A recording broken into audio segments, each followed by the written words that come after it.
Ang bilis ng panahon, spring na. Hello mga mamshi sa Japan, good morning! Ako nga po pala si Mami Roxanne. Ang gagawin ko nga pala ay parang shiitake gohan, na katulad na ginawa ko dati. Pero ang gagamitin ko, etong Kome Hijiki. Eto nga pala ay brown seaweeds. Karamihan ng mga Hapon ay ginagamit ito sa pagkain nila dahil meron itong dietary fiber, calcium, iron at mineral. Etong nabili ko ay dry, kaya naman binabad ko muna siya sa tubig. Sumunod, naghiwa na rin ako ng carrots. Di bali naglagay na rin ako ng chikwa para dagdag sahog na rin. At hiniwa ko na lang din ng paganito.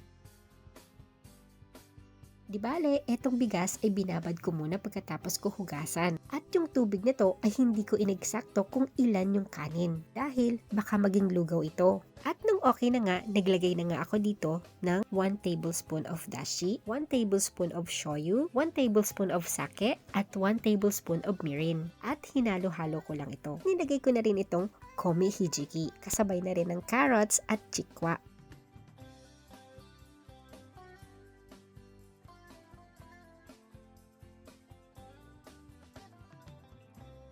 Ininit ko lang itong miso namin natira kagabi at nilagyan ko lang ito ng panibagong tofu. At ngayon nga ay magpiprito lang ako ng salmon. Nilagyan ko muna ng shokosho or salt and pepper. Nilagyan ko na rin ng potato starch. Nakakalas din kasi ito ng talsik ng mantika at nagbibigay din kasi ito ng lutong kahit hindi matagalan yung pagluluto. At nagluto na rin pala ako ng broccoli para sa mga bata.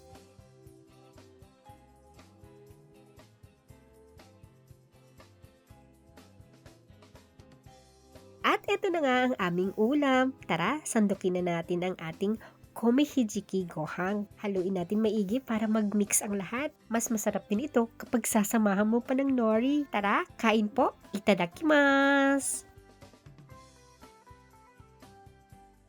Ngayon, dito sa Japan ay spring na or tagsibol, panibagong season na naman. At dito sa Japan, ang ibang estudyante ay graduate na. At this coming April ay may bagong estudyante na ulit. Parang sa buhay natin, kailangan pa ba natin hintayin ang bagong taon para lang magbagong buhay? We get close chapters to be able to start a new one. Pero, bago ka pumasok sa bagong chapter, merong hope at meron ding takot. Merong tanong na, paano ba kung hindi ito mag-work? Paano ko ba ito sisimulan?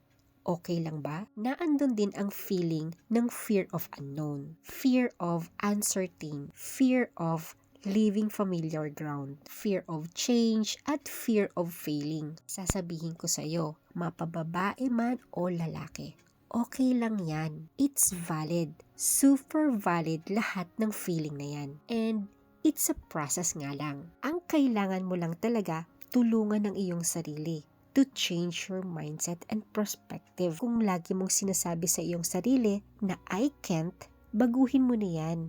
O palitan mo na ng I can do this. I can learn. I can grow. And wag mong hayaang ma-stuck ka sa negative thoughts. At isipin kung ano ang purpose mo, kung bakit ka nabubuhay.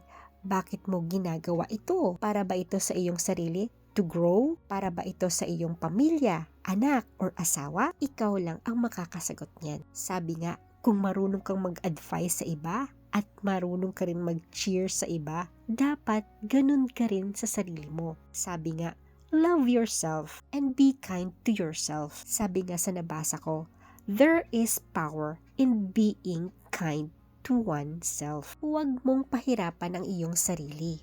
Pamalasakitan. Pahalagahan mo ang iyong sarili at paniwalaan na kaya mo. Because be kind to yourself, build resilient, and help with emotional feelings. Kung hindi mo pa kaya or hindi pa kaya, take your time. Pero sasabihin ko sa'yo, may goal ka sa buhay mo, diba? Maliit man o malaki man yan, ang mahalaga ay merong kang ginagawa. May sinisimulan ka. And go to the people na makakatulong din sa'yo. Mahihingahan mo at makakasupport sa'yo. And of course, ang pinakamahalaga, don't forget to pray. To ask the Lord to guide you, your step, and to bless you with strength, with courage, with grace. Meron man tayong pain or struggle na pinagdadaanan o pagsubok sa buhay, sabi nga, your story, it's not over yet. You can always begin again. Yun lang po. Salamat!